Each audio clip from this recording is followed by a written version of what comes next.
Bonjour à toutes et à tous et bienvenue dans cette nouvelle émission Sport Story.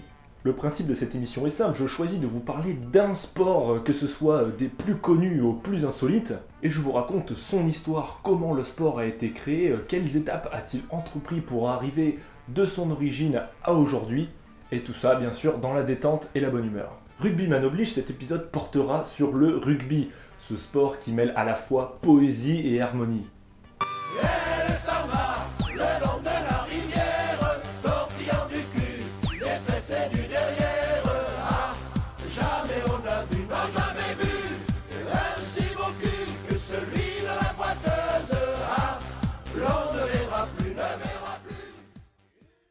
Donc le rugby, Kezako.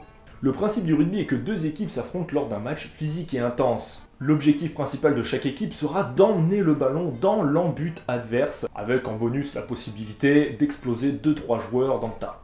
A l'instar de l'athlétisme, le rugby n'est pas un sport en lui-même, mais plutôt un terme qui regroupe plusieurs disciplines plus ou moins différentes. On trouve d'abord le rugby à 15, le plus pratiqué dans le monde, que vous avez déjà sûrement dû voir à la télé. Il y a aussi le rugby à 13, appelé aussi Rugby League, qui est très populaire dans les pays anglo-saxons. En France, le seul club professionnel est à Perpignan avec ses fameux Dragons catalans. Il n'y a tellement pas de club français qui soit à la hauteur de Perpignan qu'ils évoluent dans le championnat anglais.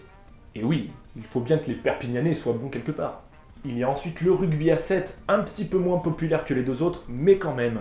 En effet, le sport sera accueilli dans les prochains Jeux Olympiques, et la France s'est d'ailleurs qualifiée. Ensuite, il y a d'autres disciplines de rugby, comme le rugby touché, le rugby flag, où les joueurs possèdent des drapeaux derrière qu'il faut arracher, et bien sûr aussi le rugby fauteuil. Voilà, je pense qu'on a à peu près fait le tour des différentes disciplines du rugby. Maintenant, rentrons dans le vif du sujet, les origines de ce sport. Ce qu'il faut savoir, c'est que le rugby trouve ses origines en Angleterre. Et oui, comme quoi, ils n'ont pas fait que du pudding. Et aurait trouvé sa source dans la fameuse ville de Rugby.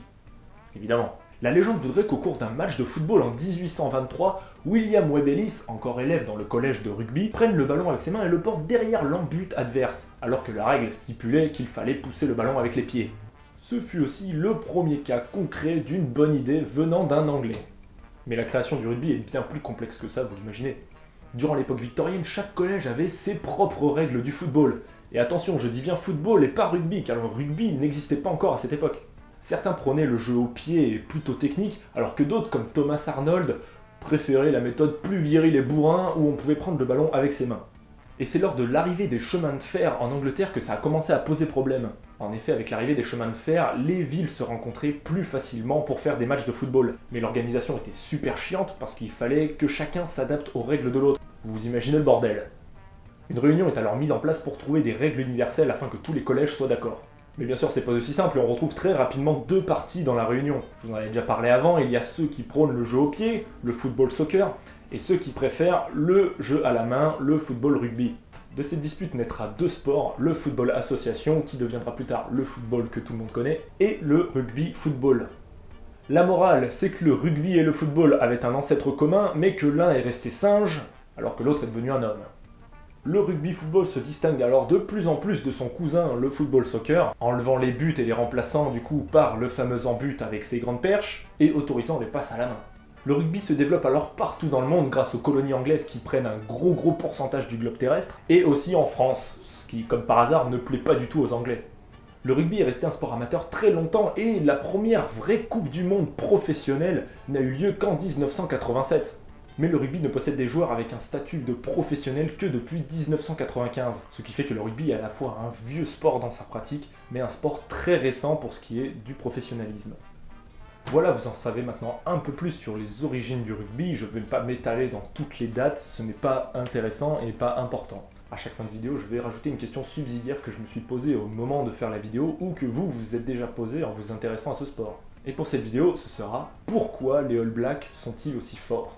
En effet, pourquoi un seul et même pays domine ce sport depuis maintenant un siècle? Je parle de la Nouvelle-Zélande, pour ceux qui n'auraient pas suivi. En effet, ce succès se reflète par le fait que même un non-aficionados du rugby a sûrement déjà entendu parler des All Blacks et de leur fameux haka. Pour bien comprendre à quel point ils sont forts, si on s'intéresse à tous les matchs qu'ont fait les All Blacks, la plus lourde défaite qu'ils aient subie est contre l'Australie avec un score de 28-7, soit un écart de 21 points, alors qu'à côté la plus grosse victoire des All Blacks a été contre le Japon avec un score final de 145-17. belle branlée quoi. Pour commencer, la culture néo-zélandaise a été très affectée par la culture maori, les autochtones de la Nouvelle-Zélande avant que les Anglais débarquent. Les Maoris possèdent une culture très guerrière et tribale, ce qui correspond parfaitement à un sport très physique comme le rugby. Les valeurs des Maoris et du rugby sont à peu près les mêmes, avec un sens du devoir et du combat très présent. En effet, la Nouvelle-Zélande est un petit pays qui n'est pas vraiment connu pour grand chose au final. Si tu demandes à un mec lambda ce qu'il pense de la Nouvelle-Zélande, il va te dire qu'ils ont une très bonne équipe de rugby, qu'il y a beaucoup de moutons là-bas, et que les paysages dans le Seigneur des Anneaux sont très beaux. Donc le rugby a été une opportunité pour la Nouvelle-Zélande de se faire connaître dans le monde. C'est pour ça qu'ils ont vraiment mis les moyens pour former les meilleurs joueurs du monde. Voilà, c'est à peu près tout ce que j'ai pu trouver sur cette question. Pourquoi les All Blacks sont-ils si forts? Donc voilà, j'espère que cette vidéo vous aura plu et que vous en aurez beaucoup plus appris sur le rugby ou que vous aurez découvert quelque chose sur le rugby, peut-être que vous vous intéressiez pas du tout à ça. Si c'est le cas, n'hésitez pas à partager la vidéo, laisser des commentaires si par hasard j'ai dit des conneries, ce qui est largement possible, même si je fais en sorte de vérifier mes sources. Et puis si vous avez des explications à ajouter à ma question subsidiaire, c'est fait pour, vous pouvez toujours poster votre avis en commentaire.